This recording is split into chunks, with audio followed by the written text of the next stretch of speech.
Jésus. Bien-aimés, ce matin, on célèbre la Pentecôte. Mon thème ce matin est le but de la Pentecôte. Quelqu'un a dit, là où le but est ignoré, l'abus est inévitable. Et la parole de Dieu dit, Dieu a fait toutes choses pour un but. Un but. Si nous saisissons le but d'une chose, alors nous pouvons profiter au maximum de la chose.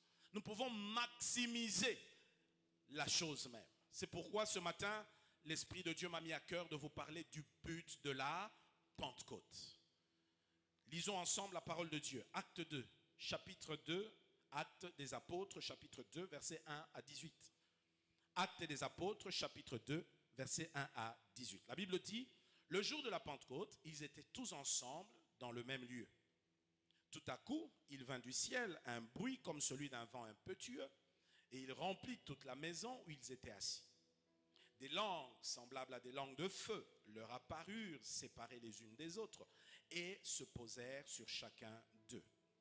Et ils furent tous remplis du Saint-Esprit et se mirent à parler en d'autres langues selon que l'Esprit leur donnait de s'exprimer.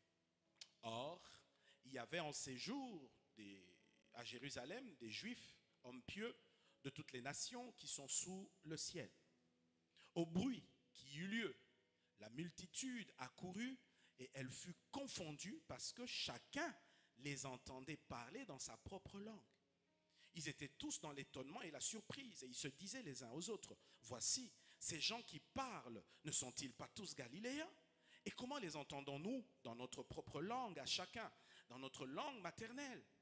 Parthes, Mèdes et Lamites, et ceux qui habitent la Mésopotamie, la Judée, la Cappadoce, le Pont, l'Asie, la Phrygie, la Pamphylie, l'Égypte, le territoire de la Libye voisine de Cyrène, et ceux qui sont venus de Rome, juifs et prosélytes, crétois et arabes, comment les entendons-nous parler dans nos langues des merveilles de Dieu? Ils étaient tous dans l'étonnement et ne sachant que penser, ils se disaient les uns aux autres, que veut dire ceci? Mais d'autres se moquaient et ils disaient, ils sont pleins de vin doux. Alors Pierre, se présentant avec les 11, éleva la voix et leur parla en ces termes.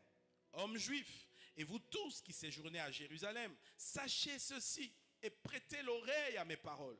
Ces gens ne sont pas ivres comme vous le supposez, car c'est la 3e heure du jour. Mais c'est ici ce qui a été dit par le prophète Joël. Dans les derniers jours, dit Dieu, je répandrai de mon esprit sur toute chair. Vos fils et vos filles prophétiseront, vos jeunes gens auront des visions et vos vieillards auront des songes. Oui, sur mes serviteurs et sur mes servantes, dans ces jours-là, je répandrai de mon esprit et ils prophétiseront. Est-ce qu'on peut dire Amen? Acclamons la parole de Dieu. Gloire à Dieu. Gloire à Dieu. Bien-aimés, la Pentecôte est une des grandes fêtes juives qui est devenue une fête chrétienne. Son nom du grec, Pentecôste, date du judaïsme postérieur et signifie littéralement la 50e année. La 50e. C'est le 50e jour. Parce qu'on célébrait cette fête 50 jours après celle de la Pâque. Alléluia. Quand la Pâque arrivait, 50 jours après, c'était la fête de Pentecôte. Alors, notez aussi, pour votre gouverne, que la fête de Pentecôte s'appelait primitivement. Au début, on l'appelait la fête des semaines. La fête des semaines, les semaines. Dans Exode chapitre 34 au verset 22, vous pouvez trouver les références. Deutéronome 16 au verset 10. Je rappelle, Exode 34, 22. Et puis Deutéronome 16, verset 10. Vous trouvez dans ces passages-là les références qui appellent la Pentecôte la fête de semaine. Pourquoi on l'appelait la fête de semaine? À cause de ces 7 semaines qu'il a séparées de la Pâque. Il y avait 7 semaines. Lorsque vous comptez 7 semaines, ça fait 49. N'est-ce pas? C'est 49 jours. Alléluia. Alléluia. À cause des 7 semaines qu'il a séparées de la Pâque. Mais on l'appelait aussi la fête de la moisson. Ou encore le jour des prémices ou la fête des prémices. Donc, Pentecôte était appelée fête de semaine Parce qu'elle se passait 7 semaines après celle de la Pâque. Mais aussi, c'était appelé la fête de la moisson. Ou la fête des prémices. Vous voyez? À cause des offrandes qu'on apportait à l'autel ce jour-là. La Pentecôte a donc été tout d'abord une fête essentiellement agricole. C'était une fête d'action de grâce. Vous voyez? Je vous ai dit la fois passée quand on a célébré la Pâque, après l'hiver, les glaces fondent, les eaux arrosent les semences en terre, les fleurs paraissent. Et après, les plantes, au bout de 7 semaines, produisent du fruit.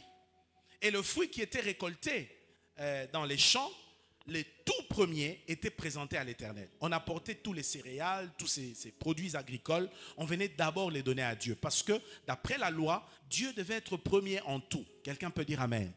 La notion des prémices. Et c'est comme ça qu'on apportait les premiers fruits pour les présenter à Dieu. En fait, la fête de semaine, la fête de moisson ou la fête des prémices, c'était une fête d'action de grâce. C'était une manière pour les Juifs de reconnaître que c'est Dieu qui est la source de cette moisson. Si cette moisson a pu produire, c'est parce que Dieu a mis sa bénédiction. Quelqu'un peut dire Amen. Et ceci correspond aussi au jour de la Pentecôte. Vous voyez, les 3000 premières âmes qui ont été gagnées par les apôtres, ce sont les premiers fruits qui ont été présentés à Dieu. Vous voyez la symbolique? Les premiers fruits, les âmes qui ont été gagnées. Alors, vous trouvez la référence de la fête des prémices dans Nombre 28 au verset 26. Et enfin, en conformité avec l'interprétation tardive de la Pentecôte. Vous savez, on a fait une interprétation tardive. La Pentecôte était aussi la cérémonie commémorative du don de la loi. Après des études, l'on a découvert que le jour de la Pentecôte, la période où elle était célébrée, tombait exactement le jour où la loi avait été promulguée, vous vous souvenez, au mont Sinaï. Lorsque Dieu a parlé, le mont était fumant, c'était un volcan, la voix de Dieu s'est fait entendre. Dieu a donné aux enfants d'Israël les 10 commandements. Et c'est comme ça que c'est à cette même période-là que la Pentecôte s'est passée. Le Saint-Esprit aussi est venu. Vous voyez la symbolique? Alléluia. Alléluia. Et ainsi, la Pentecôte chrétienne a été comprise ou tirée à juste titre de cette promulgation de la loi là. Vous voyez? Et ici, il s'agit plutôt de l'évangile qui a été proclamé ce jour-là. S'il y a eu promulgation de la loi à l'époque d'Israël dans les déserts, à la Pentecôte ou à cette période, pour nous dans la Pentecôte chrétienne, c'est l'évangile qui a été prêché. L'évangile qui est venu apporter le salut de l'humanité. Alléluia. S'il y avait du feu sur la montagne, le même jour aussi de la Pentecôte, le feu était sur la tête de tous les disciples réunis dans la chambre haute. Est-ce qu'on peut dire Amen? Alors, ce qu'on doit retenir, qu'est-ce que la Pentecôte pour nous, les chrétiens? Pour nous, les chrétiens, c'est quoi la Pentecôte? Pour nous, chrétiens, la Pentecôte, c'est-à-dire 50 jours après la Pâque, commémore l'événement où le Saint-Esprit est descendu sur les disciples de Christ, les remplissant de puissance et de courage pour répandre l'évangile dans le monde. Vous voyez? La Pentecôte, c'est la commémoration de l'événement où le Saint-Esprit est descendu sur les disciples. Ainsi, la Pentecôte pour nous chrétiens nous parle de la venue du Saint-Esprit sur l'Église. Dites Amen. Pour nous, la Pentecôte, c'est la venue du Saint-Esprit dans l'Église. Et notez, cet événement décrit dans le Nouveau Testament, dans le texte qu'on vient de lire des Actes des Apôtres, marque la naissance officielle de l'Église de Jésus-Christ. Vous voyez? Certains disent que l'Église a commencé déjà quand Jésus a réuni les premiers disciples autour de lui. Parce que l'Église, ce n'est pas le grand nombre. Déjà, 2, 3, 4 personnes, c'est l'Église. Maintenant, officiellement, publiquement, l'Église a été présentée au monde et née le jour de la Pentecôte. Donc aujourd'hui, nous sommes en train de célébrer notre anniversaire de l'Église de Jésus-Christ dans le monde. Acclame le Seigneur pour l'anniversaire de l'Église. Dites Amen. Plus de 2000 ans que l'Église existe. Vous voyez? Nous célébrons l'anniversaire de l'église corps du Christ. Parce que ce jour-là, c'est la naissance de l'église. Alors, le but de la Pentecôte maintenant, c'est quoi? Pourquoi Dieu a permis que ce jour-là, où l'on célèbre la Pentecôte, fête agricole des Juifs, que le Saint-Esprit vienne aussi descendre ce jour-là, et que ce jour-là devienne pour nous l'événement de la venue du Saint-Esprit dans l'église? Pourquoi Dieu a fait que le Saint-Esprit descende? A fait qu'aujourd'hui, quand nous parlons de Pentecôte, nous pensons à la venue du Saint-Esprit. Pourquoi Dieu a fait cela? Première raison, Dieu l'a fait pour donner la puissance de témoigner Jésus-Christ, donner aux disciples la puissance de témoigner Jésus-Christ. Amen, amen. C'est pour ça, Actes des Apôtres, chapitre 1, verset 8, la Bible dit, mais vous recevrez une puissance. Vous recevrez une puissance lorsque le Saint-Esprit viendra sur vous. Et vous serez mes témoins. Et vous serez mes témoins. Vous recevrez une puissance. Quand le Saint-Esprit va descendre sur vous. Et vous serez mes témoins. Vous serez mes témoins. Le but de la puissance du Saint-Esprit, c'est de témoigner Jésus. Dites Amen. C'est de témoigner Jésus. C'est pour ça que Jésus a répandu la puissance sur les disciples. Voilà pourquoi, frères et sœurs, tu veux la puissance de Dieu, il faut que le désir, la mentalité, la pensée que tu as dans ton cœur soit orientée vers le témoignage de Christ. Si tu es porté vers le témoignage de Christ, tu es attitré pour recevoir la puissance de Dieu. Vous voyez? C'est ça le premier but pour lequel le Saint-Esprit a été donné. Personnellement, mes frères, je ne pense pas qu'aujourd'hui, nous ayons des meilleurs prédicateurs que ceux de l'époque des apôtres. Je ne le pense pas. Je pense que des hommes comme Paul étaient des grands prédicateurs. Des hommes comme Pierre qui ont marché avec Jésus étaient des grands prédicateurs. Des hommes comme les Étienne qui prêchaient et convainquaient les cœurs. Des hommes comme les Philippe qui a bouleversé toute la Samarie. Mais regardez combien ils avaient besoin de la puissance du Saint-Esprit. A fortiori nous qui tâtonnons, nous qui enseignons et prêchons si mal. A fortiori, n'aurons-nous pas besoin de la puissance du Saint-Esprit? Vous voyez? Nous en avons besoin. Si eux, malgré leur capacité à prêcher correctement l'évangile qu'ils ont reçu de Jésus, malgré leur efficacité dans la prédication de l'évangile, ils avaient besoin de la puissance de Dieu. Frères, nous aussi, nous avons besoin de la puissance. Quelqu'un dit avec moi, j'ai besoin de la puissance du Saint-Esprit. Que Dieu t'entende ce matin au nom de Jésus. Alléluia. Ainsi, frère, il nous faut la puissance du Saint-Esprit. Cette question-là est indiscutable. Nous n'avons pas à discuter là-dessus. Est-ce qu'aujourd'hui encore, nous pouvons recevoir le même baptême? Oui. Parce que sans lui, nous sommes inutiles. Le christianisme sans le Saint-Esprit, c'est comme une belle voiture. Alors une très belle voiture, mais sans moteur. Imaginez, une belle Bugatti, une belle Bentley. Vous avez une très belle Mercedes, mais elle n'a pas de moteur. Elle sert à quoi? Elle sert à rien. Elle ne sert pas à grand chose. Elle ne peut même pas vous aider à vous déplacer dedans. Elle ne vous servira à rien. C'est la même chose. Le christianisme sans le Saint-Esprit, c'est une voiture sans moteur. Dites Amen. Nous ne voulons pas d'un christianisme qui est embelli, comme on le voit aujourd'hui. On embellit beaucoup de choses de l'extérieur, on a des belles salles, on a des temples, on a ceci. Gloire à Dieu, c'est une très bonne chose. Mais nous ne devons pas oublier la force de la chrétienté. La force de la chrétienté, c'est le Saint-Esprit. C'est pourquoi, frère, nous devons désirer le Saint-Esprit plus que tout. S'il y avait un choix à faire entre la beauté, l'embellissement et le Saint-Esprit dans sa puissance, frère, je choisirais plutôt la puissance du Saint-Esprit.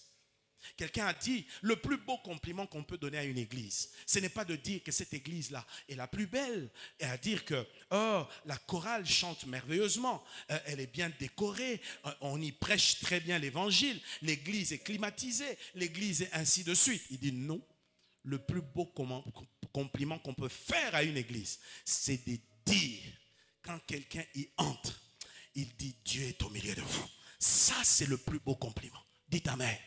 Parce qu'on peut beau décorer ici, tout est beau. Mais est-ce que c'est ce qui va changer ta vie?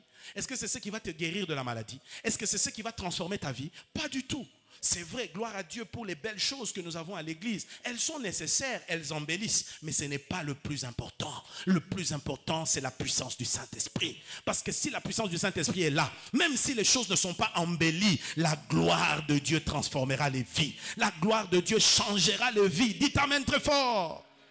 Ainsi, tu veux la puissance du Saint-Esprit, sois orienté vers le témoignage. Témoigner Christ, c'est quoi? Parler de Jésus, évangéliser, annoncer la bonne nouvelle du salut en Jésus-Christ.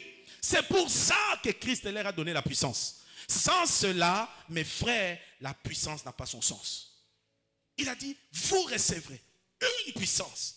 Le Saint-Esprit survenant sur vous, vous serez mes témoins. Et vous savez, pire encore, le mot témoin, en grec, c'est martyr. Martyr. Ceux qui meurent pour le Seigneur. C'est-à-dire, ils sont prêts à parler de Jésus jusqu'à livrer leur vie. Souvenez-vous, cette année, notre thème est vivre pour Dieu. En d'autres termes, la puissance, c'est pour ceux qui sont prêts à vivre pour Dieu. La puissance, c'est pour ceux-là qui sont prêts même à donner leur vie pour Jésus. À connaître les sacrifices suprêmes, s'il le faut, mais pour que Christ soit annoncé. Dites amen très fort. Voilà pourquoi ces hommes étaient loin. Et ce matin, je prie Dieu que la foi triomphante soit composée d'une assemblée d'évangélistes, des hommes et des femmes qui ont le feu et l'amour de gagner des âmes, de parler de Jésus à gauche, dans les bus, au marché, dans la rue, partout où vous êtes, à l'école, à l'université, au travail. Quand vous parlerez de Jésus, annoncerez sa parole, la puissance du Saint-Esprit accompagnera. Dites amen très fort. Oh, dis amen très fort. Soyons des gagneurs d'âme. Soyons de gagneurs d'âme. Retournons à la pratique de parler de Jésus aux hommes. C'est pour ça que le Saint-Esprit est donné. Sans cela, tout ce que nous faisons est vain. Deuxième but pour lequel le Saint-Esprit est donné, c'est pour le Saint-Esprit apporte la capacité de mener une vie pure. La capacité de mener une vie pure. Vous savez que tout effort de l'homme en dehors de Christ n'est que vain. La Bible dit la chair est faible. C'est impossible de plaire à Dieu par ses efforts. C'est impossible de vivre la vie de Jésus par ses efforts. C'est pourquoi on l'a vu la semaine. Ceux qui viennent au culte d'enseignement, on a dit le Saint-Esprit. Le nom du Saint-Esprit est composé de deux noms, Saint et Esprit. Quand on parle de Saint, ça fait référence à la sainteté. Le Saint-Esprit n'a pas que le rôle de nous donner la puissance, mais il doit aussi nous donner l'être qu'il faut pour être devant Dieu présentable. Dites amen. C'est pourquoi il transforme notre caractère. Il change nos habitudes. Il change notre comportement. Il nous aide à quitter les vices, à quitter les péchés, à quitter et à vaincre les péchés qui nous lient si facilement. Nous donne la capacité de vivre en pureté, avec sainteté devant Dieu. Amen, amen. Parce que ne l'oubliez pas, l'exigence de Dieu. Dieu a dit, soyez saints, car je suis saint. Mais comment devenir saint sans l'aide du Saint-Esprit? C'est pourquoi tu vois, les gens se battent à plaire à Dieu, mais encore, ils tombent. Ils essayent d'abandonner, ils tombent. Ils essayent, ils tombent. Pourquoi? Parce qu'ils ne le font pas avec le Saint-Esprit. L'Esprit nous a été donné pour nous aider à mener une vie pure. C'est pourquoi quand tu es revêtu du Saint-Esprit, rempli du Saint-Esprit, tu peux marcher dans la pureté. Amen, amen. Je m'inscris en faux à cette sorte d'onction que nous voyons aujourd'hui, qui est une onction sale, où tu vois quelqu'un qui est prétendu être oint, mais il couche à gauche, il vole à d'autres, il extorque, il ment. Ce n'est pas l'onction de Dieu. Ça, c'est une aventure, c'est une action du diable. L'onction de Dieu nous pousse à la pureté. L'onction de Dieu nous pousse à la sainteté. Dites amen fort. Troisièmement, pourquoi Dieu a donné la puissance du Saint-Esprit? C'est pour nous donner l'amour de Dieu. Nous communiquer l'amour de Dieu. Dis avec moi l'amour de Dieu. Dis à haute voix l'amour de Dieu. Frère, je vous dis, l'amour est difficile sans Dieu. Surtout dans notre monde d'aujourd'hui. Alléluia. L'amour est difficile sans Dieu. C'est pourquoi Dieu a prévu que son esprit puisse répandre l'amour en nous. Dans Romains chapitre 5, le verset 5, il est écrit, « Or, l'espérance ne trompe point, Parce que l'amour de Dieu est répandu dans nos cœurs par le Saint-Esprit qui nous a été donné. L'amour de Dieu est répandu dans nos cœurs par le Saint-Esprit qui nous a été donné. Qui répand l'amour de Dieu dans nos cœurs? Le Saint-Esprit. Sans le Saint-Esprit, tu ne sauras pas aimer. Dis Amen. C'est pourquoi vous voyez, quand vous êtes charnel, vous êtes haineux. Vous êtes dans la haine. Tu vois quelqu'un aujourd'hui qui, entre guillemets, soi-disant, opère dans les dons, mais il déteste les gens. Frère, je te pose la question. Quand tu haïs les gens, tu hais les gens, tu détestes les gens, et puis tu viens prier, dis-moi, qu'est-ce que tu fais? Comment tu réussis à les faire? Comment tu réussis? Parce que les Écritures même nous disent, quand je me souviens que j'ai quelque chose contre quelqu'un, qu'est-ce que je dois faire? Je dois déposer mon offrande, je dois aller me réconcilier et venir prier, et Dieu qui est dans les cieux me répondra. Vrai ou faux? Vrai ou faux? Dans l'église aujourd'hui, on vit dans la haine, on déteste des gens, on ne se parle pas avec des gens, mais on veut la puissance. Pourquoi? Tu veux recevoir la puissance alors que tu vis dans la haine, mais tu finiras comme Hitler. Si Dieu osait te donner la puissance alors que tu es dans la haine, mais tu vas décimer des gens, il y a des gens que tu vas envoyer en enfer avant le temps. Alléluia. L'amour et encore l'amour. La vie chrétienne, c'est l'amour. L'amour pour Dieu, l'amour pour le prochain. C'est les résumés de tous les commandements. Dites Amen. Un homme a posé la question à Jésus, a dit, Seigneur, quel est le commandement le plus important, le plus grand? Jésus lui a dit, tu aimeras le Seigneur ton Dieu de tout ton cœur, de toute ton âme, de toute ta force. Et puis, voici un second qui lui est semblable. Tu aimeras ton prochain comme toi-même. Et il dit de ces deux commandements, cela résume toute la loi. C'est le Saint-Esprit qui nous aide à aimer. D'abord, aimer Dieu. Tu dois aimer Dieu. Tu dois avoir de la considération pour Dieu. Tu dois avoir le plus grand estime pour Dieu. L'amour pour Dieu doit tellement grandir qu'il doit se convertir en adoration. Et c'est ce qui fait de nous des adorateurs. Dites Amen. Adorer, c'est le terme qui convient à Dieu. C'est pourquoi j'ai dit, il est faux, et les chrétiens doivent le savoir. On ne dit pas, j'adore telle chose. J'adore, on ne dit pas ça. Le mot adorer ne revient qu'à Dieu seul. Dites Amen très fort.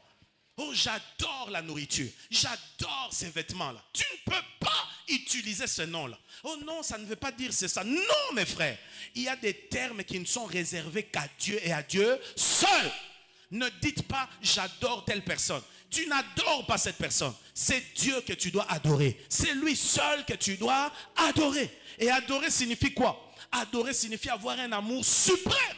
Mais pour arriver à cela, l'homme ne peut pas. À cause de notre nature déchue, nous n'arrivons pas à aimer Dieu conformément. Et que fait le Saint-Esprit? Il vient déverser l'amour de Dieu. C'est pourquoi tu vois, un homme rempli du Saint-Esprit, il aimera Dieu davantage. Les hommes loin du Saint-Esprit sont des amoureux de Dieu. Ils aiment Dieu. Et quand tu aimes Dieu, tu auras le temps pour lui. Quand tu aimes Dieu, tu te rendras utile pour lui. Quand tu aimes Dieu, tu le fréquenteras régulièrement. Est-ce que je parle à quelqu'un? Dis Amen très fort. Dis encore Amen très fort.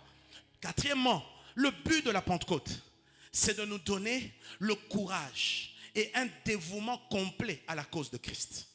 Le courage et un dévouement complet à la cause de Christ. Vous avez vu les personnes qui ont été remplies du Saint-Esprit à la Pentecôte, après que le Saint-Esprit soit descendu sur eux, sur ces personnes, qu'est-ce qui est arrivé? Ces personnes sont devenues courageuses. Vous vous souvenez que quelques semaines plus tôt, Pierre avait renié Jésus, vrai ou faux? Devant une femme qu'il a reconnue, il dit non, je ne connais pas ce Christ. Je n'ai rien à voir avec lui. Ensuite, on lui dit, mais toi, même tes gestes t'accusent. Tu as marché avec Jésus. Il dit, je ne connais pas cet homme, je le jure. 3 fois. Et ensuite, le coq a chanté, son regard a croisé celui du Seigneur. Il s'est senti mal. Alléluia. Frère, lorsque l'Esprit de Dieu n'agit pas en toi, ne te remplit pas, tu seras peureux. Tu seras beaucoup plus conscient de ta personnalité que de la personnalité de Dieu en toi. Est-ce que tu me comprends? Oui, oui. Tu seras beaucoup plus conscient. Vous savez, on compare la plénitude du Saint-Esprit à l'ivresse. Ne vous enivrez pas de vin, c'est de la débauche. Ça conduit à la débauche. Mais soyez au contraire remplis. Regardez, quand un homme est rempli de vin, il est ivre. Est-ce qu'il a peur? Il fait des choses que naturellement il ne ferait pas. Vous avez des gens qui sont bien éduqués, mais quand il prend l'alcool, l'alcool le contrôle. Il va se permettre de faire des choses. Et même quand à son réveil, il se réveillera, on lui dira tu as fait, il ne croira pas. Ce n'est pas possible. Et on lui montre les images. Non, j'ai pas osé. Comment j'ai pu dire ça? Il y a des fois des gens qui vous parlent d'une certaine manière, alors que ce sont des timides de nature. C'est l'alcool ou bien c'est le chanvre. Quand quelqu'un prend du chanvre, il est ainsi. Mais nous ne prenons pas de l'alcool, nous ne prenons pas du chanvre, mais nous sommes remplis du Saint-Esprit. C'est ce qui fait qu'une fois remplis du Saint-Esprit, Pierre est retourné vers les mêmes personnes. Frère, vous imaginez, les mêmes personnes. Si cette femme-là était une vendeuse de pain dans le coin, il revient, il dit, c'est Jésus que vous avez crucifié. Dieu l'a fait Seigneur et Christ. Il est ressuscité. Oh, mais qu'est-ce qui s'est passé? Toi, tu l'avais renié. Non, ça c'est un ancien chapitre. Maintenant, je suis prêt à mourir pour lui. On l'arrête, on le fouette, on lui demande de ne plus parler de Jésus. Il dit, jugez vous-même. Faut-il obéir aux hommes plutôt qu'à Dieu? Il dit, non, je préfère obéir à Dieu plutôt qu'aux hommes. En d'autres termes, tuez-moi s'il le faut, mais je n'arrêterai pas de prêcher Jésus. D'où lui vient cette fougue? D'où lui vient ce courage? C'est le Saint-Esprit. Je prie que ce matin, le Saint-Esprit te donne le courage au nom de Jésus. Je prie que ce matin, le Saint-Esprit te donne le dévouement pour la cause de Christ. Quand tu es rempli du Saint-Esprit, tu es prêt à mourir pour Jésus. Tu vas te déployer à gauche et à droite. Je vous renvoie à aller lire l'histoire des grands réveils dans le monde. Vous allez voir des jeunes gens remplis du Saint-Esprit qui étaient prêts à courir ça et là à travers le monde, prêchant la parole de Dieu sans aucune honte. Pourquoi? Parce que le Saint-Esprit les remplissait. Quand l'Esprit t'est rempli, tu n'as pas honte des gens. Tu n'as pas honte des hommes élevés en dignité, des titres. Ça ne te dit rien. Ce qui compte pour toi, c'est que c'est Dieu qui est le plus grand. Et c'est lui qui doit régner sur les cœurs. Quelqu'un peut dire Amen. Ainsi que ce matin, il te donne le courage au nom de Jésus. Sois enivré du Saint-Esprit ce matin. Je dis sois enivré du Saint-Esprit ce matin. Tu es trop timide. Tu es trop peureux. Au bureau, parle à ton ami de Christ. Non, qu'est-ce qu'il va penser de moi? Est-ce que vraiment, pasteur, vous voyez, dans le milieu on travaille, ces genres de choses, on ne les dit pas. Tu seras le premier à les dire. Ni par ta force, ni par ta puissance, mais par le Saint-Esprit. Dis Amen très fort. Quand tu as le Saint-Esprit, tu n'as pas peur.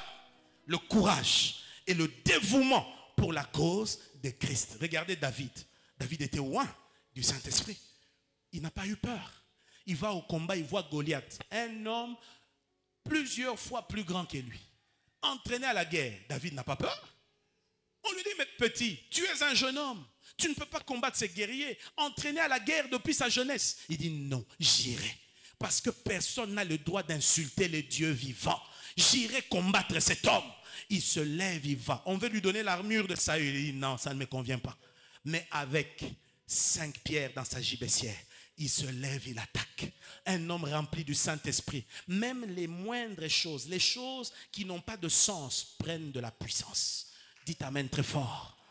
Un simple caillou qui ne sert à rien, qui n'a aucune utilité, mais entre les mains d'un homme roi, quand il l'a orienté vers Goliath, là, sur le champ, Goliath, KO. Pourquoi? Le dévouement et le courage. Dites Amen fort. Dites Amen très bien. Cinquièmement, le Saint-Esprit, la Pentecôte, a pour but de nous donner la force de la foi. La force de la foi. 2 Corinthiens 4, 13. Puisque nous avons le même esprit de foi, exprimé dans ces paroles, j'ai cru, c'est pourquoi j'ai parlé. Nous aussi, nous avons cru, voilà pourquoi nous parlons. On dit, nous avons le même esprit de foi. Dans la pensée grecque, le même esprit, le mot esprit là, c'est le Saint-Esprit. Le même Saint-Esprit que ceux qui nous ont précédés, c'est le même. Vous savez, il y a un degré de foi où c'est toi qui forces les choses. C'est toi qui fais les choses, n'est-ce pas? Tu te forces de croire, tu te forces d'accepter, de combattre la peur. Mais il y a une dimension quand tu l'atteins, lorsque l'esprit t'est rempli. C'est l'esprit qui te donne de croire comme Dieu croit. Jésus a dit aux disciples un jour, ayez la foi de Dieu. Ayez la foi de Dieu. C'est-à-dire, croyez comme Dieu croit. Imaginez Dieu devant une mer. Il va voir la mer. Devant la mer, Dieu voit quoi? Il voit un boulevard. Dites Amen. Devant la mort, Dieu voit quoi?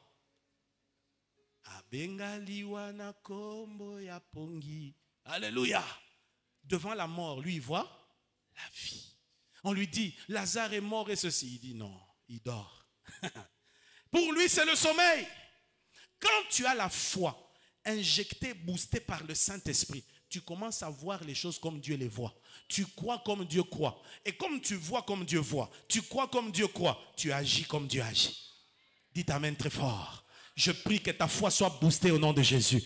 Au-delà de tes efforts personnels, que le Saint-Esprit te donne la force de la foi. Que le Saint-Esprit te donne la force de la foi. Que le Saint-Esprit te donne la force de la foi. Il y a des épreuves qu'on a connues dans la vie. Quand tu regardes avec le passé, tu te dis, comment j'avais cru en ça? Qu'est-ce qui était arrivé? Frère, c'est la folie que donne le Saint-Esprit. Il y a des circonstances de la vie, quand tu le regardes avec du recul, tu te dis, non, non, non, non. Humainement parlé, je n'aurais pas osé. Je me souviens quand on a commencé la foi triomphante. Frère, tout était réuni pour montrer que cette histoire-là était une aventure. Tout. De toute ma vie, je suis né par la grâce de Dieu. Je ne me suis jamais lavé dans un kikoso. Mais à cause du ministère, je me suis lavé dans les kikosos. Et là où je me lavais, quand l'église a commencé, en fait, tu te laves, il y a des tôles qui t'entourent, on voit la tête. Donc il faut que tu descendes. Lorsque tu sors comme ça, tu regardes le monde autour de toi. C'était des choses premières qu'on a vécues. On a bravé la faim, on a bravé le manque, on a bravé les dangers. Un de mes amis me dit toujours, toi tu es un kamikaze. Tu as livré ta vie. J'ai dit, si c'est à refaire aujourd'hui avec la raison là, la femme et les enfants que je ne vais pas oser. Je vais réfléchir, non, ce n'est pas très sage. On ne peut pas faire ça. Mais quand tu es rempli du Saint-Esprit, tu as comme la folie de Dieu en toi. Aucun obstacle n'est trop grand. Aucune chose ne t'arrête. Ce qui compte, c'est que le règne de Dieu vienne. Que Jésus soit prêché. Que Jésus soit connu. Que Jésus soit démontré. C'est ce qui te préoccupe. Dis amen très fort. Voilà pourquoi les gens qui étaient autour à la Pentecôte, qu'est-ce qu'ils ont dit des apôtres? Mais ces gens sont ivres. Comment est-ce qu'ils parlent comme ça? Ils disent des choses et on les entend dans notre propre langue. Ah, ils ont bu. Pierre leur rappelle. C'est la 9e heure. 9e heure, c'est quoi? La 3e heure, pardon. 3e heure, c'est quoi? C'est 9 h du matin.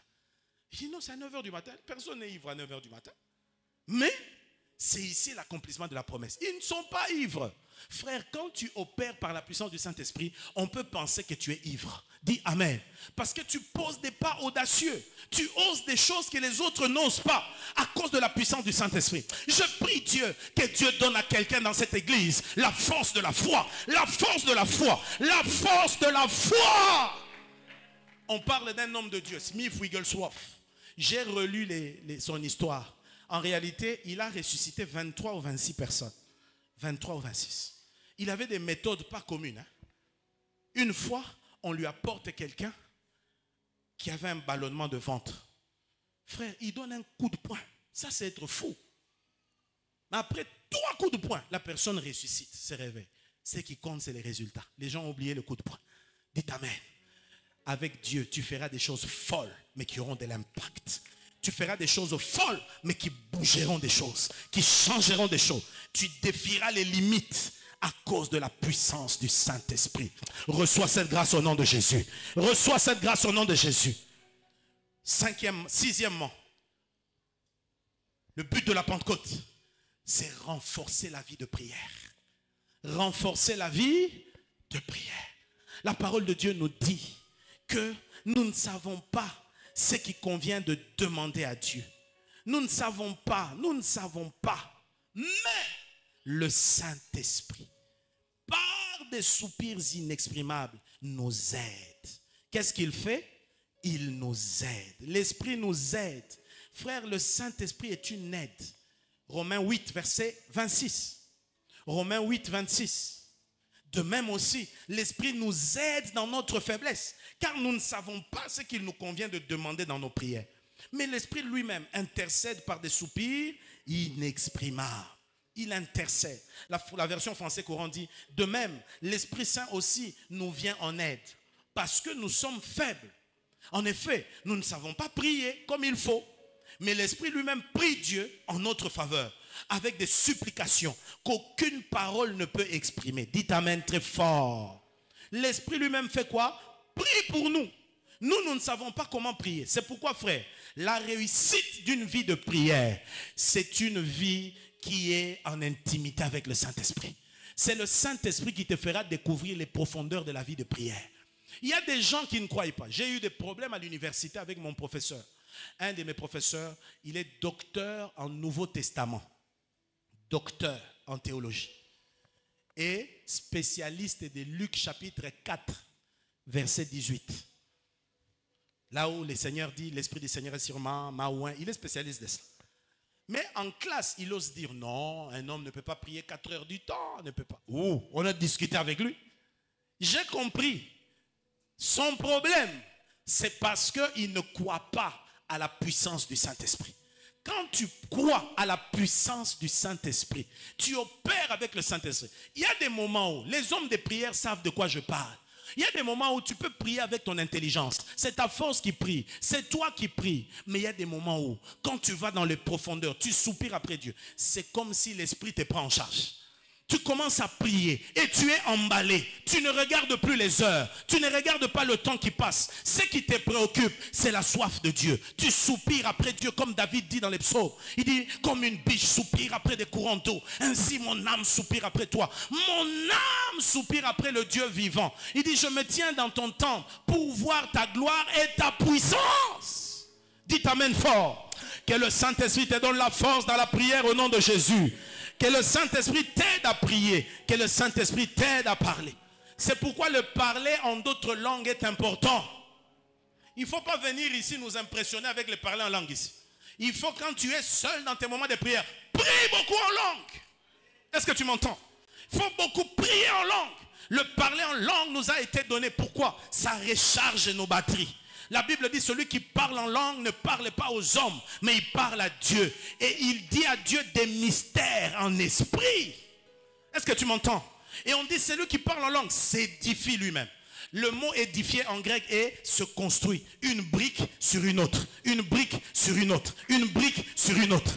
C'est pourquoi quelqu'un qui parle en langue, il est en train de recharger ses batteries. Il acquiert une plus grande force. Sa vie spirituelle reçoit un électrochoc. Et il devient de plus en plus fort dans la présence de Dieu. Quelqu'un peut dire amen très fort. Si tu n'es pas encore baptisé du Saint-Esprit avec le signe du parler en langue, ce matin, que Dieu te donne le parler en langue au nom de Jésus. Que ce matin tu sois rempli et que ta vie de prière change. Quelqu'un peut dire amen très fort. Dis amen très fort. Je n'entends pas ton amen. Dis amen très fort. Amen des assoiffés. Dis amen très fort. Gloire à Jésus. Un autre but de la Pentecôte. Elle nous donne accès à la vie du surnaturel. Elle nous donne accès à la vie du surnaturel. Quand vous regardez parmi la promesse que Dieu a faite de répandre son esprit dans les textes qu'on a lus des Actes 2, le Seigneur dit, j'accomplirai des prodiges, des miracles, des merveilles. Alléluia. Regardez le verset 17. Commençons à 15. Pierre intervient, Acte 2, 15. Il dit à ces hommes, ces gens ne sont pas ivres comme vous le supposez, car c'est la 3e heure du jour. Mais c'est ici ce qui a été dit par le prophète Joël. Dans les derniers jours, dit Dieu, je répandrai de mon esprit sur toute chair. Vos fils et vos filles prophétiseront. Vos jeunes gens auront des visions et vos vieillards auront des songes. Écoutez le verset suivant. Oui, sur mes serviteurs et sur mes servantes, dans ces jours-là, je répandrai de mon esprit. Et ils prophétiseront. Verset 19. Je ferai paraître des prodiges en haut dans le ciel et des miracles en bas sur la terre, du sang, du feu et une vapeur de fumée. Dieu décrit des phénomènes étranges. Le soleil s'échangera en ténèbres, la lune en sang, avant l'arrivée du jour du Seigneur et de ce jour grand et glorieux. Quelqu'un peut dire amen très fort. Il dit, je ferai des prodiges, j'accomplirai des miracles. Alléluia. La dispensation de l'esprit, quand l'esprit travaille, il nous donne accès au surnaturel. C'est pourquoi vous voyez, les apôtres qui étaient des hommes ordinaires pouvaient prier, des paralytiques marchent. Les gens étaient dépassés. Ils disent, mais comment ces gens arrivent à faire ça? En fait, la nouvelle, c'était de dire, le même esprit qui était en Jésus, c'est le même qui travaille avec nous. Quand vous lisez la Bible, vous devez comprendre, dans le Nouveau Testament, les évangiles nous présentent le Saint-Esprit en action dans la vie de Jésus. Et principalement dans l'évangile de Luc. Ensuite, les actes nous montrent le même Saint-Esprit dans la continuité dans la vie des apôtres. Ce que Jésus faisait, ils l'ont fait, oui ou non? Pierre avait vu Jésus ressusciter la fille de Jairus, oui ou non? Il était là, le jour où la fille de Jairus ressuscitait. Qu'est-ce que Jésus a fait? Il a fait sortir tout le monde. Et ensuite, Jésus a gardé ses parents. La fille était là avec Pierre et Jean et Jacques qui étaient là. Il prie et ordonne à cette fille, Talita Koumi, lève-toi. La fille s'élève. Quelques années après, quand le Saint-Esprit descend, Pierre va ressusciter Aîné, un certain Aîné. Un homme mort, on appelle Pierre. Qu'est-ce qu'il fait? La même chose. Il fait sortir tout le monde. Il reste, il prie. Ensuite, il dit, Aîné, lève-toi. Aîné s'élève et ressuscite. Il a vu Jésus le faire, il le fait. Mais qu'est-ce qui lui permettait? La chose qui permettait à Jésus de faire les miracles était aussi en lui. Dites amen très fort. On voit un autre apôtre venir. Celui-là n'a pas marché avec Jésus. Parce qu'on va dire, ah non, ça dépend du contact physique. Les Pierre, les Jean et les autres, ils avaient le contact physique. Cette fois-là, Paul vient. Il n'a jamais marché physiquement avec Jésus.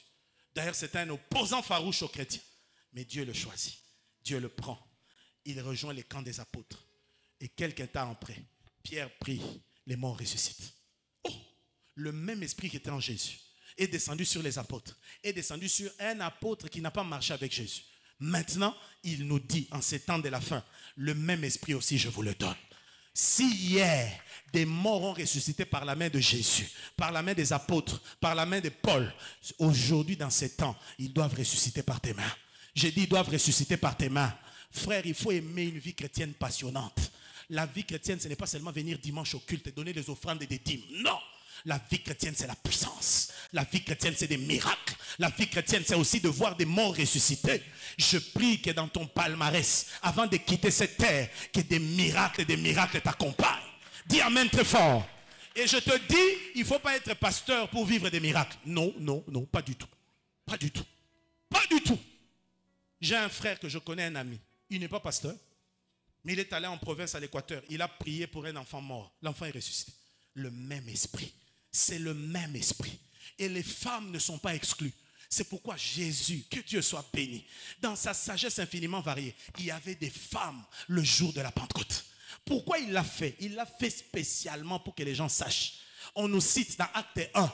Regardez Acte 1 au verset 14. On nous cite les femmes qui étaient là. Écoutez ce qui est dit. Acte des apôtres. Lisons à partir du verset 13. Acte 1. Quand ils furent arrivés, ils montèrent dans la chambre haute, où ils se tenaient d'ordinaire. C'était Pierre, Jean, Jacques, André, Philippe, Thomas, Barthélemy, Matthieu, Jacques, fils d'Alphée, Simon les Zélotes, et Jude, fils de Jacques, tous d'un commun accord, persévéraient dans la prière avec les femmes. Pourquoi la Bible dit avec les femmes? Parce que nous sommes dans une société qui réduisait les femmes à la cuisine, qui réduisait les femmes à la maternité. Mais on dit ici avec les femmes. Et on cite Marie, mère de Jésus, avec les frères de Jésus. Dites amen fort. Marie, mère de Jésus, était là. Vous pensez que le Saint-Esprit descend sur une femme, pourquoi? Pour qu'elle fasse mieux la cuisine? Seulement ça? Pour qu'elle fasse beaucoup d'enfants? Non. Le même esprit qui est descendu sur les apôtres est descendu sur les femmes pour accomplir les mêmes œuvres. Ce que les apôtres pouvaient faire par la puissance du Saint-Esprit, guérir les malades, chasser les démons, ressusciter les morts, les femmes aussi devaient le faire. Je prie que les femmes de notre église soient des femmes de feu, soient des femmes enflammées. Les femmes, je n'entends pas votre amen. Je n'entends pas votre amen. Vous aussi, vous n'êtes pas exclus. C'est pourquoi dans cette communauté, je crois au ministère de la femme. Je crois que le même Saint-Esprit qui agit dans les hommes peut agir dans les femmes. Pourquoi? Car en Christ, il n'y a ni homme ni femme. Ce n'est pas une affaire de sexe, mais c'est une affaire de puissance. Dites amen très fort. Les femmes, acclamez le Seigneur. Acclamez le Seigneur. Je vois le réveil arriver et Dieu vous utilisera. Dieu vous utilisera. Dites amen fort. Dites amen très fort. La puissance, elle nous permet, frères, de vivre la vie surnaturelle. C'est la puissance qui nous fait passer d'une vie ordinaire à une vie extraordinaire. En bref, le don du Saint-Esprit est là et nous devons l'utiliser. Dites amen. Il nous a donné le Saint-Esprit pour que nous l'utilisions. Amen, amen. Donc, bref, je n'ai pas cité tout. La puissance, les buts de la puissance, la liste n'est pas exhaustive. La puissance sert à beaucoup de choses, à beaucoup de buts. Mais ce qui est plus important, il faut apprendre à utiliser la puissance. Il y a des gens qui n'utilisent pas la puissance. Regardez par exemple l'électricité. L'électricité, regardez les nombreux moyens d'utilisation d'électricité. Aujourd'hui, les gens se servent de l'électricité pour éclairer des villes, éclairer des maisons, cuire la nourriture, faire marcher les appareils, la télé et autres, faire tourner les usines, actionner toutes sortes de machines. Les hommes ont appris à utiliser la puissance électrique. Pourquoi? Parce que une fois qu'on a l'électricité, on ne l'a pas juste pour la contempler. Quand on a installé l'électricité chez vous à la maison, il ne faut pas s'asseoir et dire « Ah, on a du courant à la maison, c'est tout ». Non. Le fait de pouvoir avoir du courant à la maison doit impliquer l'utilisation du courant. N'est-ce pas? Il ne faut pas se contenter, oh non, courant est zawa. Vous savez, comme disent certaines personnes, surtout les commissionnaires, quand ils vous donnent une maison, ils veulent vous emballer là. Papa, une fois je suis allé chercher une maison à l'époque où j'étais fiancé à Limité. J'arrive, on me dit non, la maison, la maison elle est là. Je me souviens, j'étais accompagné de maman Mimi qui est là. Hein, maman Mimi, tu te souviens encore, hein? Amen. Alors, elle m'accompagnait. On est parti avec elle. On arrive. Oh! Le commissionnaire me dit, papa, ndako ezawa, prêt. Ok, tout le monde ndako. On visite la maison, mais je ne vois pas de salle de bain. Je lui dis, papa, on le ndako après, mais salle de bain, ça. Oh, papa. Garantie, on a qu'à oser pesawa. Ah, ma petite salle de bain, rapide. Demandez à maman, elle va vous dire. Je lui ai dit, j'ai l'impression qu'on ne parle pas la même langue. Il me dit, mais papa, pourquoi n'est-ce pas compliqué? Mon manaka zo pesa. Ah, ba petit. Ah. Toilette, douche, nyonso. Bah ciao. Et si, nakweza. Je me suis posé la question. Azo lo bazana foi o azanani. Alléluia. Aussi, vous allez voir, ils vont vous dire, non, courant, c'est côté, courant. Mais zawap. Tala et comme il place au cas pas voisin Ezawana. Bako chaka câble ba bendi cacao. N'est-ce pas qu'on parle comme ça? Mais est-ce que c'est ça qui signifie utiliser le courant? Non.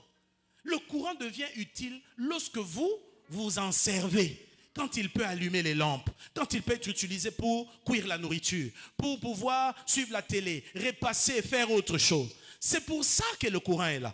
Le courant n'est pas là pour juste dire que Ezawa, il faut s'y câble. La même chose avec la puissance du Saint-Esprit. Quand nous la recevons, nous devons l'utiliser. Ne vous contentez pas de dire j'ai la puissance, j'ai la puissance. Parce qu'aujourd'hui, nous avons 3 types de personnes par rapport à la puissance du Saint-Esprit. Dites amen très fort. Voici 3 erreurs qu'il faut éviter. Ces 3 types de personnes représentent 3 erreurs qu'il faut éviter quant à la puissance du Saint-Esprit. 3 erreurs. 3 erreurs. La première erreur. Certaines personnes utilisent la puissance du Saint-Esprit comme un jouet. Un jouet. Vous voyez? Et dans la Bible, nous avons une référence. L'église de Corinthe. Dis avec moi l'église de Corinthe. On dit que ces gens, ils aimaient tellement parler en langue. Les exégètes de la Bible disent qu'à Corinthe, quand la puissance du Saint-Esprit est en, les gens se saluent en langue. Oh,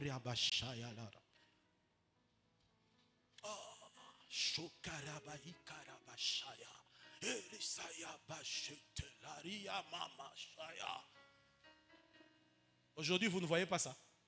J'ai vu un mariage. Des intercesseurs se sont mariés. Balobi zoa bag pesa moninga papa.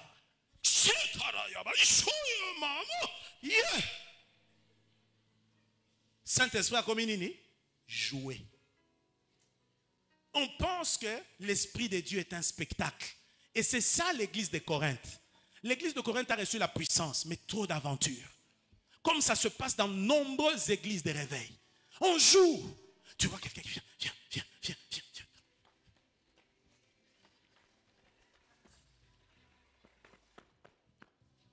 Jouer. Est-ce que nous avons pas fait moli mon pour nabilo raboy? Ngouye pesa mi po ba tu ba changer. Ngouye pesa mi po ba koka ba tambola. Ba c'est quoi? Nzamba revêtir la puissance, c'est pas donné pour ça. Onction des filets. On a sali, on a bendi. Onction des rouleaux. Bêtise, sottise. Dis avec moi bêtise, sottise. Alléluia. Ils aiment tellement la puissance de l'esprit. Et à Corinthe, on dit que les réunions servaient uniquement à passer des bons moments.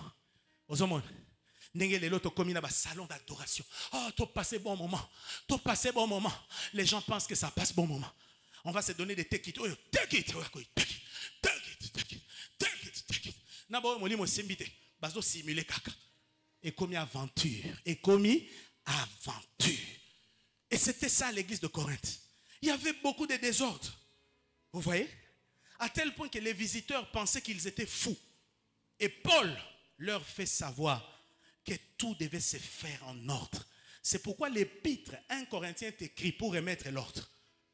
Il dit Dieu n'est pas un Dieu de désordre. Dieu c'est un Dieu d'ordre. Vous voyez que ces choses n'ont pas commencé aujourd'hui.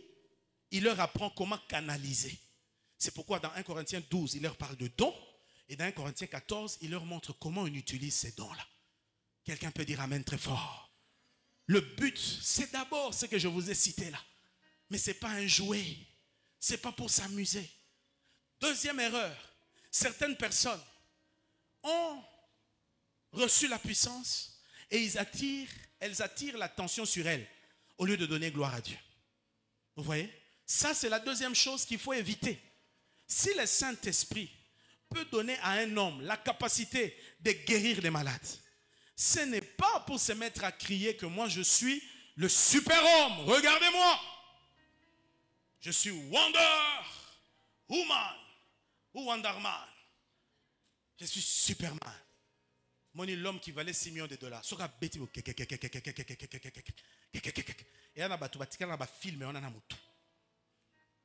Ils se prennent comme de super-héros pour prouver aux gens. Regardez, je vais vous montrer. Moi, j'ai la puissance. Moi, j'ai l'onction. J'ai connu un monsieur, Dieu l'avait oint.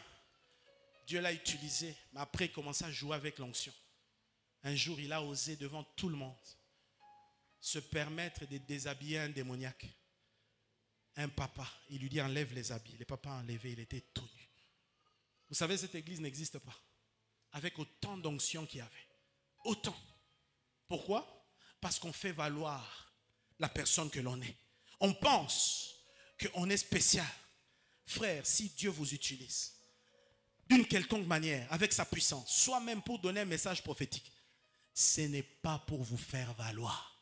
Tu es beaucoup trop peu de choses pour être quelque chose. Je te répète, tu es beaucoup trop peu de choses pour être quelque chose. C'est pourquoi ces histoires-là, tel, lève-toi. Ton numéro de téléphone, c'est ça. Ceci, c'est ceci. Frère, c'est des spectacles. C'est les spectacles. Quand on a danger, il y a un numéro de téléphone. On nous a appris. Tu as un message pour quelqu'un, appelle-le au bureau. Asseyez-vous, parlez. Puisque c'est Dieu, parlez, prie pour la personne, Dieu agira. Pourquoi humilier des gens devant? Vous allez exposer la polygamie d'un mari. Polygame soit-il, mais il a quand même une dignité. Maman, ton mari te trompe. Marie, vrai ou faux? Devant tout le monde. Bonjour, dites avec moi, sottise, bêtise. Alléluia. Troisième erreur à éviter. Certaines personnes n'utilisent pas la puissance du Saint-Esprit à cause des abus. Et vous savez, dans la Bible, on a un modèle. C'est qui? L'église de Thessalonique. Les Thessaloniciens. Les Thessaloniciens étaient devenus tellement sceptiques à la puissance du Saint-Esprit. À tel point qu'ils ne croyaient plus aux prophéties. Ils ne croyaient plus à la puissance de Dieu. C'est là que Paul vient les instruire. Dans 1 Thessaloniciens 5, 19 à 22, il leur dit, n'éteignez pas l'esprit. Ne méprisez pas les prophéties, mais examinez toutes choses. Retenez ce qui est bien et abstenez-vous de tout ce qui est mal. Alléluia. Pourquoi il leur dit ça? C'était à cause du scepticisme. Vous savez, les abus dans le domaine de l'esprit ont amené plusieurs à devenir sceptiques. Tu vois quelqu'un qui te dit clairement, moi je ne crois plus aux prophéties. Papa Keba, Nzamba Lobaka. Dis amen très fort. Dieu parle. Ce n'est pas parce que tu as vu le faux que le vrai est annulé. Non. L'existence du faux confirme même l'existence du vrai. Parce qu'il faut qu'il y ait un vrai pour identifier le faux. Dites amen fort. Oui, c'est dans la Bible. Élisée a révélé les secrets du roi de Syrie. Des secrets qu'il disait dans sa chambre. C'est biblique. Le Seigneur utilise des hommes et des femmes à révéler des choses secrètes, cachées. Mais encore là, il faut savoir comment les faire. Il y a des gens qui sont devenus sceptiques. Moi, je ne crois pas à ces histoires-là. On prie, les gens tombent. Papa Mokoloeza. Mokoloeza. Il y a des cultes qu'on a vus. J'étais allé prêcher dans une église quelque part à Kaouka. J'arrive là-bas, on prie, on prie, on prie. Il y a les papas sages de l'église, c'est les plus vieux. Je ne savais pas cela. Je les touche comme ça. Les papas tremblaient. Et le pasteur n'était pas sage. Lui-même, il passe, il dit, oh, Papa François, il est là. Tout le monde riait à l'église. C'est seulement après que j'ai appris ça. Frère, Dieu est capable de faire passer sa puissance au point que le corps ne supporte pas. Oui, Dieu le fait. Alors cesse d'être sceptique.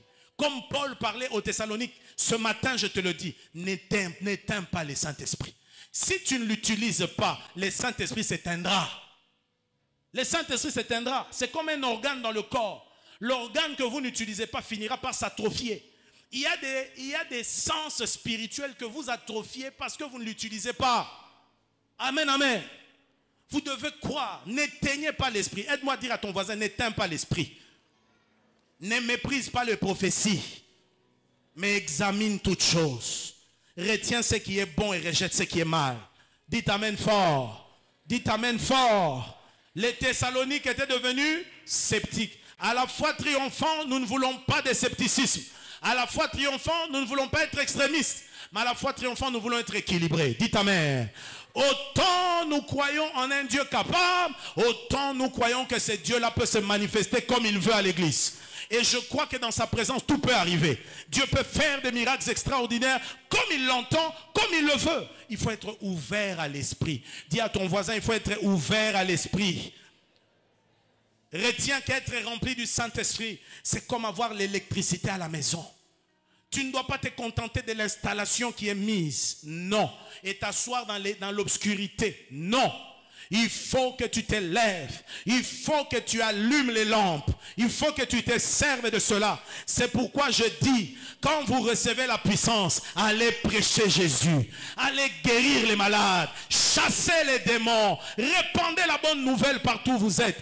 Que l'on sache que Dieu est vivant. Dites amen très fort. Prêche Jésus. Dans la rue, prêche Jésus. Et tu verras encore plus de puissance. Quelqu'un peut dire amen. Car Christ doit être connu. Et je suis de ceux qui pensent que le Congo, particulièrement Kinshasa, doit être réévangélisé. Oui, oui.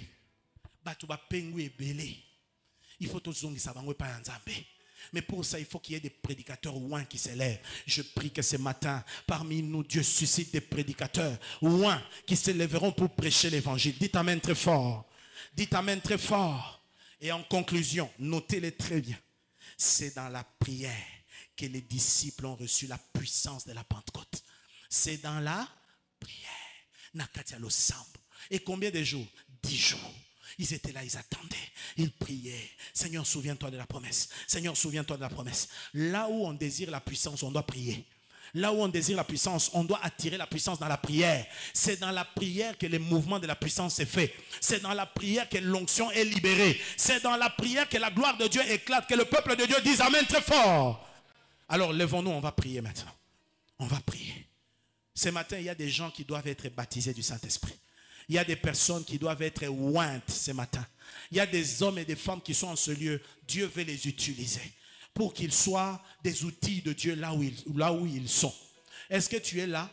Toi qui veux être utilisé par Dieu. Est-ce que tu es là? Est-ce que tu es là? Toi qui as soif d'être utilisé par Dieu. Est-ce que tu es là?